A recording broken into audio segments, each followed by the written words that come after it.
Καλημέρα σας. Χαίρετε. Σήμερα θα ξεκινήσουμε με ερωτήσεις. Με τις ερωτήσεις του Μάνου, γιατί είναι μια καλή εισαγωγή για το σημερινό μας μάθημα. Ας τις δούμε τις ερωτήσεις του Μάνου. Υπάρχουν νόες εκτός του Θεού που δεν είχαν ποτέ καθόλου το εγώ μέσα τους, αλλά είναι μόνο ορθοί. Επίσης, υπάρχουν νόες εκτός του Θεού που δεν επέλεξαν ποτέ να έχουν σώμα και δεν βίωσαν ποτέ τις ψευδαισθήσεις. Οι νόες που επέλεξαν μέσω του εγώ τους να ζήσουν την ψευδαίσθηση του σώματος το έκαναν ταυτόχρονα ή είναι αυτό μια προσωπική διαδικασία. Αν δεν καταφέρουμε να επιλέξουμε στη ζωή μας τον ορθό νου, το εγώ μας θα επιλέξει το να ξαναζήσουμε με σώμα. Αν επιλέξουμε τον ορθό νου στη ζωή μας, τι γίνεται μετά το θάνατο του σώματός μας? Και έχει και μια συμπληρωματική ερώτηση που έστειλε χθες το βράδυ. Αν είμαστε στον ορθό νου μετά το θάνατο και δεν επιστρέψουμε μεν σε σώμα, υπάρχει κάτι άλλο που κάνουμε εκεί. Οπότε να τις δούμε, Μαρία, τις ερωτήσεις. Βεβαίως, τις ξαναβλέπουμε για να απαντάμε. Υπάρχουν λοιπόν νόες εκτός του Θεού που δεν είχαν ποτέ καθόλου το εγώ μέσα τους, αλλά είναι μόνο ορθοί. Θα έλεγα ότι όχι μόνο είναι ορθοί, αλλά είναι και στην γνήσια αυθεντική κατάστασή τους. Δηλαδή, ο ορθός νους είναι ένα αγκαίο σταθμό, στάδιο, για να πάμε από το λάθος σε αυτό που είμαστε, στην ταυτότητα που αληθινά είμαστε. Έτσι λοιπόν την ερώτηση εγώ θα την έκανα, παραδείγματος χάρη, αν το δούμε εδώ ξανά, αν υπάρχουν νόες που δεν άλλαξαν ποτέ ταυτότητα. Ναι, βεβαίως. Ναι, θα λέγαμε λοιπόν ότι στο επίπεδο το ουσιαστικό, το αληθινό, ο πατέρας και ο Υιός είναι ένα μέρος του Υιού έχει την αίσθηση για λίγο ότι αποκτάει μια χωριστή ταυτότητα, αποκτάει το εγώ και έτσι δημιουργεί μια αίσθηση διαχωρισμού. Το υπόλοιπο όμως μέρος του νου, του Υιού, παραμένει συνδεδεμένο με την αλήθεια που είναι και αδιαχώριστο. Σωστά. Να δούμε την επόμενη λοιπόν. Ναι. Υπάρχουν νόες που δεν επέλεξαν ποτέ να έχουν σώμα και δεν βίωσαν ποτέ αυτές τις ψευδαισθήσεις. Ναι, είναι οι νόες στους οποίους αναφερθήκαμε ήδη, αλλά να κάνουμε και μια διευκρίνηση. Δεν είναι οι νόες σε εκείνη την κατάσταση, είναι το εν. Είναι δηλαδή ένα με τον πατέρα, δεν είναι χωριστά κομμάτια ενωμένα σαν σαν ρόκες από τσαμπί σταφυλιού, αλλά είναι ένα αξεχώριστο. Είναι σαν να έχεις ενώσει δύο χρώματα που δεν μπορείς να ξεχωρίσεις πού αρχίζει το ένα και πού αρχίζει το άλλο. Ναι. Οπότε αυτοί οι νόες δεν ξεχώρισαν, είναι ένας, ναι, και δεν έχει σώμα αφού δεν φαντασιώθηκε αυτή τη φαντασίωση. Και είναι λοιπόν το μέρος του νου του Υιού που το ονομάζεις νόες, Μάνο, ρωτάς στη συνέχεια, που επέλεξαν μέσω του εγώ τους να ζήσουν την ψευδέστηση του σώματος, το έκαναν ταυτόχρονα ή ακόμα είναι? Ή είναι μια προσωπική διαδικασία, Μαρία μου? Λοιπόν, δεν είναι μια προσωπική διαδικασία. Είναι, ας το πούμε έστω και τώρα, αν και είναι πολύ νωρίς, ομάδες ψυχών, οι οποίες όλοι μαζί αποφάσισαν αυτή την αλλαγή φάσης του νου τους, θα λέγαμε. Γιατί δεν είναι ατομικές ο νους, εφόσον, όπως μας είπε η Ιουλία, δεν μπορούμε να το πούμε νόες, ατομικότητες δηλαδή, δεν μπορούμε να πούμε ότι είναι μια ατομική διαδικασία. Σε εκείνο το επίπεδο δεν είναι ατομική διαδικασία. Και αυτό ακουμπάει και σήμερα στον κόσμο που βρισκόμαστε, γιατί οι νόες εξακολουθούν να είναι ενωμένοι και εδώ, επηρεάζοντας ο ένας τον άλλον, συνεισφέροντας είτε για τον λάθος είτε για τον ορθό νου. Ιουλία. Ωραία, να δούμε τη συνέχεια των ερωτήσεων. Πάμε στο αν δεν καταφέρουμε να επιλέξουμε στη ζωή μας τον ορθό νου, το εγώ μας θα επιλέγει να ξαναζήσουμε με σώμα. Ναι, θα επιλέξει να ξαναζήσουμε με σώμα. Γιατί είμαστε εθισμένοι σε αυτό τον κόσμο, σε αυτό τον κόσμο που φτιάξαμε και στην αντίληψη ότι είμαστε ένα σώμα. Έτσι θα έχουμε την τάση να επανέλθουμε μέχρι να ξυπνήσουμε και να συνειδητοποιήσουμε ποιοι είμαστε αληθινά και ποια είναι η αληθινή μας κατάσταση, που τώρα καταλαβαίνουμε ότι αυτό σας φαίνεται λίγο σαν παραμύθι ή σαν ένα κάτι που δεν αγγίζει την πραγματικότητα. Παρ' όλα αυτά, καταλαβαίνουμε επίσης ότι κάτι μέσα σας διαισθάνεται ότι υπάρχει μια αλήθεια σε αυτό που λέγεται. Και αυτό εμπιστευόμαστε. Και αν επιλέξουμε τον ορθό νου στη ζωή μας, τι γίνεται μετά το θάνατο του σώματος? Αν πατήσουμε στην προηγούμενη απάντηση, θα πούμε ότι δεν έχω την ανάγκη πια να επιστρέψω, εκτός αν επιστρέψουν ως δάσκαλοι για να ξυπνήσουν, να αφυπνήσουν τα υπόλοιπα αδέλφια ή το υπόλοιπο μέρος του νου του ιού που κοιμάται. Και έχουμε βέβαια συνέχεια τέτοιους δασκάλους οι οποίοι ευτυχώς έρχονται και μας δίνουν τα φώτα τους. Έχει όμως και άλλη μια ερώτηση, τη σημερινή Μαρία, που ρωτάει αν έστω δεν επιστρέψουν για να διδάξουν. Τι γίνεται μετά με αυτούς οι οποίοι έχουν ξυπνήσει, έχουν αφυπνιστεί? Υπάρχουν επιλογές που μπορούν να κάνουν και μία επιλογή είναι αυτή που είπες, Ιουλία μου, ότι μπορούν να έρθουν να διδάξουν ή να ζήσουν. Και η διδασκαλία δεν είναι μια διδασκαλία, θα βγουν σε ένα βήμα να αγορεύσουν. Η διδασκαλία είναι ακόμα και με το παράδειγμα ζωής τους. Αυτό να το υποσημειώσουμε οπωσδήποτε. Γι' αυτό και είναι αρκετοί αυτοί οι οποίοι έρχονται πίσω. Απλά δεν φαίνονται γιατί δεν βγαίνουν στο YouTube, δεν βγαίνουν στην τηλεόραση και στα μέσα μαζικής ενημέρωσης οπωσδήποτε, αλλά είναι με το παράδειγμά τους. Πώς τους καταλαβαίνεις αυτούς, το αναφέρει στο εγχειρίδιο για δασκάλους. Όταν ένας δάσκαλος φτάνει σε αυτό το σημείο, μπορεί να ασχολείται με την καθημερινότητα όπως κάνει ο καθένας μας, αλλά είναι ένας ευτυχισμένος άνθρωπος, γιατί η βάση του, ο ψυχισμός του, ακουμπάει στο αιώνιο. Χαμογελάει περισσότερο. Γι' αυτό εδώ ακριβώς, Ιουλία μου, να δούμε και την ερώτηση που υπάρχει από την ομάδα σήμερα. Καλημέρα. Ακόμη και αν επιλέξουμε τον ορθό νου, μπορούμε να επιλέξουμε να ξανάρθουμε για να βοηθήσουμε κι άλλους. Υπόψη σε αυτό και να βοηθήσουμε κι άλλους, εννοούμε να βοηθήσουμε τον εαυτό μας να επιστρέψει στην αρχική του κατάσταση. Οπότε ναι, βέβαια γίνεται, το απήντησες ήδη, Ιουλία μου. Ναι. Θες να συνεχίσεις την απάντηση στο Μάνο σε αυτή την τελευταία ερώτηση? Θα ήθελα να πω ότι, να μείνω λίγο για το θέμα, για αυτούς που επιστρέφουν. Αυτό που κάνουμε αυτή τη στιγμή και στο βαθμό που κάθε ένας σας έχει εμπνευστεί έστω λίγο να υποχωρήσει σε μία προθυμία του εγώ να επιτεθεί ή να συγχωρήσει, σε όλο αυτό το διάστημα των 73-75 ημερών που είμαστε μαζί και κάνουμε αυτά τα μαθήματα, έχετε ήδη συνεισφέρει στον παγκόσμιο νου μέσα από την αγαθότητα που επιλέξετε. Διδάξατε την αλλαγή του παραδείγματος. Οπότε είμαστε στον καλό δρόμο. Τώρα, ως προς το τι γίνεται αν έχουμε πλήρως αφυπνιστεί και θυμηθεί ότι είμαστε όλοι ένα και είμαστε μια πραγματικότητα πέρα από τα σώματα, αν δεν χρειαστεί, αν δεν επιλέξουμε να γυρίσουμε ως δάσκαλοι, τι θα γίνει? Μας λέει στα μαθήματα θαυμάτων, Μαρία, έτσι. Μας λέει ότι θα δούμε έναν όμορφο κόσμο για λίγο. Ναι, θα δούμε τον πραγματικό κόσμο μέσα από την αγιοσύνη μας, όπως μας το λέει ήδη από το μάθημα 36.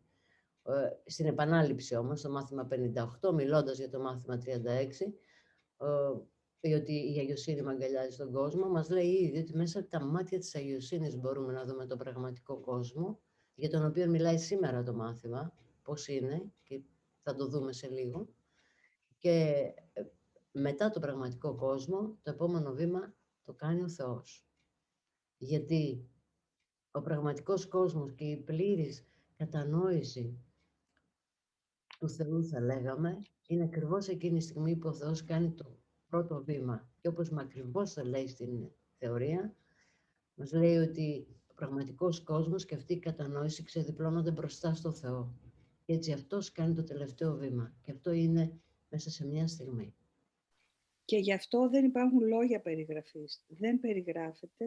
Είναι το τελευταίο σημείο, μέχρι εκεί φτάνει οποιαδήποτε ανθρώπινη αντίληψη και κατανόηση, γιατί αυτό το τελευταίο βήμα που γίνεται από το Θεό και μεταβαίνουμε στην αληθινή μας κατάσταση, εγκαταλείποντας οποιαδήποτε ανάμνηση αυτού του κόσμου, δεν έχει λόγια να περιγραφεί. Γιατί δεν έχουμε μέσω στην κατάσταση λύθης που βρισκόμαστε να το κατανοήσουμε. Μόνο κάτι μέσα μας κυρτά και καταλαβαίνει, μέχρι εκεί.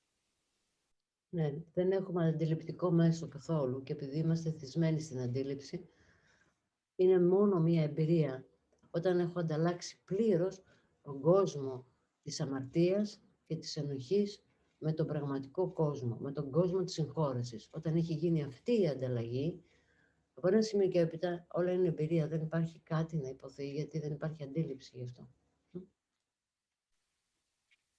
Έτσι λοιπόν ο ορθός νους σημαίνει ότι έχουμε συγχωρήσει τον κόσμο και τον εαυτό μας, έχουμε διώξει το σκοτάδι της λύθης.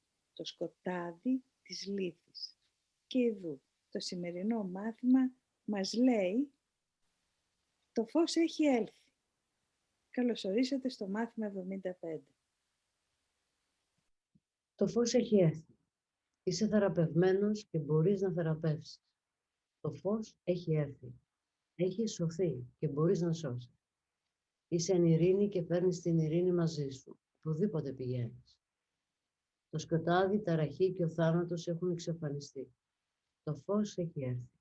Σήμερα γιορτάζουμε το ευτυχές τέλος του μακροχρόνιου ονείρου της καταστροφής.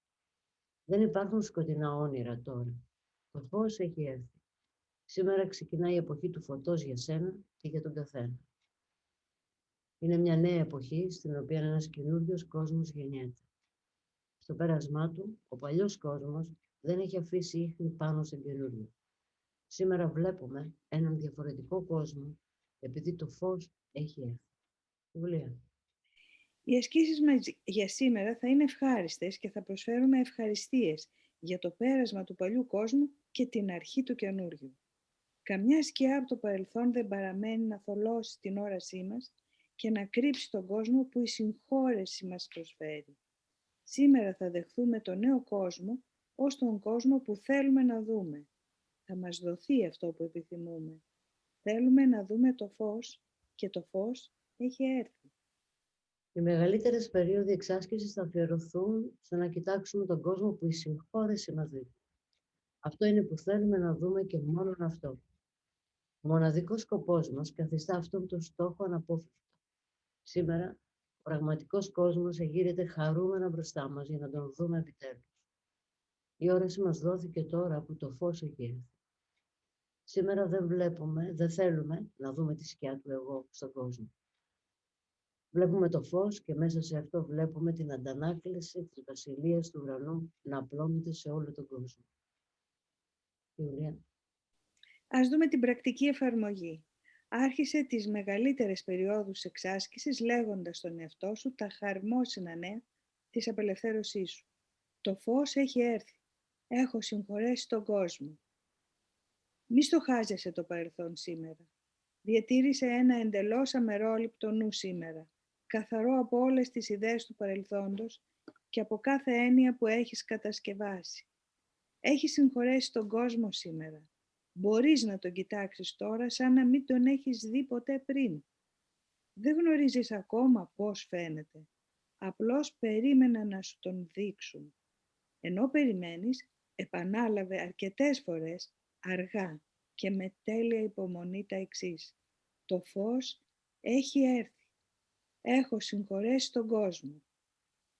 Συνειδητοποίησε ότι η συγχώρεση σου δίνει το δικαίωμα της όρασης. Κατανόησε ότι το Άγιο Πνεύμα ποτέ δεν παραλείπει να δώσει το δώρο της όρασης σε αυτούς που συγχωρούν. Πίστευε ότι αυτό δεν θα σε εγκαταλείψει τώρα. Έχει συγχωρέσει τον κόσμο. Θα είναι μαζί σου καθώς παρατηρείς και περιμένεις. Θα σου δείξει ό,τι βλέπει η αληθινή όραση. Είναι το θέλημά του και έχει συνδεθεί μαζί του. Περίμενε υπομονετικά γι' αυτόν. Θα είναι εκεί. Το φως έχει έρθει. Έχει συγχωρέσει τον κόσμο. Πες του ότι γνωρίζεις ότι δεν μπορείς να αποτύχεις επειδή τον εμπιστεύεσαι. Και πες στον εαυτό σου ότι περιμένεις με βεβαιότητα να κοιτάξεις τον κόσμο που αυτό σου υποσχέθηκε. Από εδώ και μπρος θα βλέπεις διαφορετικά. Σήμερα το φως έχει έρθει και θα δεις τον κόσμο που αυτός έχει υποσχεθεί από την αρχή του χρόνου και στον οποίο το τέλος του χρόνου είναι σίγουρο.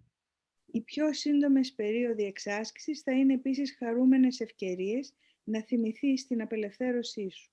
Υπενθύμιζε στον εαυτό σου κάθε 1/4 περίπου ότι σήμερα είναι η ώρα για ιδιαίτερο εορτασμό. Δώσε ευχαριστίες για το έλεος και την αγάπη του Θεού. Να είσαι χαρούμενη που η δύναμη της συγχώρεσης θεραπεύει εντελώς την όρασή σου. Έχε τη βεβαιότητα ότι αυτή την ημέρα υπάρχει μια νέα αρχή. Χωρίς το σκοτάδι του παρελθόντος στα μάτια σου, δεν μπορείς να μην δεις σήμερα.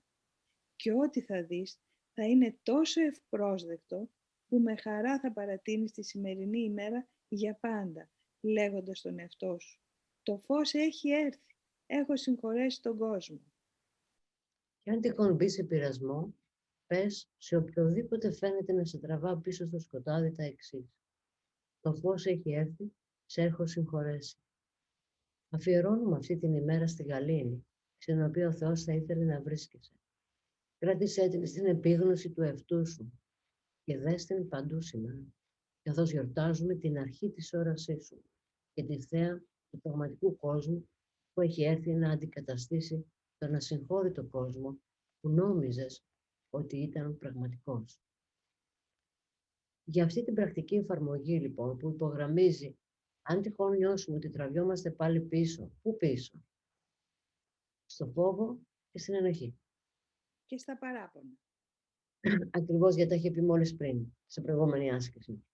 Μόλις νιώσω ότι πάω προς τα παράπονα, Ιουλία μου, πρέπει αμέσως να πω: το φως έχει έρθει, σε έχω συγχωρήσει. Σε αυτόν νομίζω ότι με τραβάει πάλι πίσω.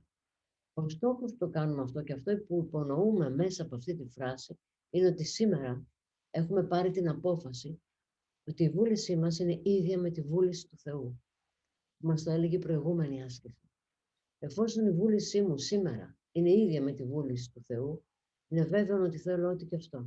Να είμαι ευτυχισμένη και να δω τον δικό του κόσμο, όχι αυτόν που έφτιαξα. Έτσι λοιπόν κάνω μία ανταλλαγή σήμερα. Ανταλλάσσω τα παράπονα, ανταλλάσσω το φόβο και την ενοχή, ανταλλάσσω την προβολή μου με τον κόσμο τον πραγματικό. Που ναι δεν είναι ακόμα η βασιλεία των ουρανών, αλλά σίγουρα είναι ένας χώρος, ένας κόσμος μέσα στο νου μου, στον οποίο επιλέγω να πάω. Επιλέγω. Είναι λοιπόν μια γιορτή σήμερα γιατί το φως έχει έρθει, επειδή ο ποιελογέας σήμερα ξύπνησα. Και θα ήθελα να επισημάνω κάτι που ίσως να σας φανεί λίγο παράδοξο στην σημερινή άσκηση. Γιατί λέει, το φως έχει έρθει, έχω συγχωρήσει τον κόσμο. Αλλά μπορεί να μην νιώθετε ότι το έχετε κάνει ολοκληρωτικά, μπορεί να έχετε κάποια κρατούμενα. Τι εννοεί λοιπόν η άσκηση? Στην πραγματικότητα είναι ένα σχήμα προθύστερων. Δηλαδή, μας δείχνει εικόνες από τα προσεχώς, σαν να είναι ήδη τετελεσμένα. Γιατί στην πραγματικότητα έχουμε όλοι αφυπνιστεί, σύμφωνα με τα μαθήματα θαυμάτων, που μπορείτε να το δείτε αυτό στα κεφάλαια της θεωρίας, έχουμε όλοι αφυπνιστεί, έχουμε όλοι συγχωρήσει τους πάντες και τον εαυτό μας, τα πάντα ό,τι και αν έχει γίνει, και έχουμε θυμηθεί ποιοι είμαστε. Αυτή λοιπόν, αυτό το τέλος του ονείρου και τα χαρμόσυνα νέα προαναγγέλλονται στο μάθημα αυτό το 75 με έναν τρόπο σαν να πρέπει να το κάνουμε αυτό που ήδη έχουμε κάνει. Τι θέλει λοιπόν να μας πει? Ότι ναι, τα έχουμε καταφέρει επειδή σήμερα και από σήμερα και μετά επιλέγουμε αντί για τα παράπονα να συγχωρούμε. Είναι πολύ χαρούμενα τα νέα δηλαδή, γιατί τα έχουμε καταφέρει όλοι. Ναι. Αν θέλετε για τον πραγματικό κόσμο να δείτε κάτι παραπάνω στο βιβλίο των ασκήσεων, στα μαθήματα, πριν από το μάθημα 291, είναι ένα μικρό κεφαλαιάκι, τι είναι ο πραγματικός κόσμος. Επίσης να πούμε ότι στο κεφάλαιο 18, με τίτλο «Οι δύο κόσμοι», ο κόσμος δηλαδή αυτός που έχουμε και ο κόσμος στον οποίο θέλουμε να πάμε, επιλέγουμε να πάμε, όπως σήμερα που το φως έχει έρθει, είναι ένας κόσμος ο οποίος είναι πέρα από τη μάθηση, είναι εκεί που η μάθηση έχει τελειώσει και προχωράμε με έναν διαφορετικό τρόπο, τον οποίο η αντίληψη δεν μπορεί να συλλάβει. Ωστόσο, δεν χρειάζεται να ασχοληθούμε με το πώς πάμε εκεί, όπως μας λέει. Και έχει δίκιο. Γιατί έχουμε πολλά ακόμα να μάθουμε, όπως γράφει και ο ίδιος εκεί μέσα. Χρειάζεται ακόμα η προθυμία μας να ενδυναμωθεί, για να ξυπνήσει πλήρως, να αφυπνιστεί ο επιλογέας. Σήμερα, τις ερωτήσεις που βλέπουμε ότι έχετε εδώ, θα τις απαντήσουμε αύριο. Μια όμορφη μέρα με εξάσκηση, με το φως που έχει έρθει. Συμφωνώ. Να τονίσουμε, μην το ψάχνετε έξω αυτό το φως, μην το ψάχνετε στην χιονισμένη μέρα ή στην συννεφιασμένη ή στην ηλιόλουστη, μην το ψάχνετε έξω. Το φως έχει έρθει μέσα στο νου μας. Αυτά είναι τα χαρμόσυνα νου. Και όπου πάμε, έχει λιακάδα. Καλημέρα σε όλους. Χαίρετε.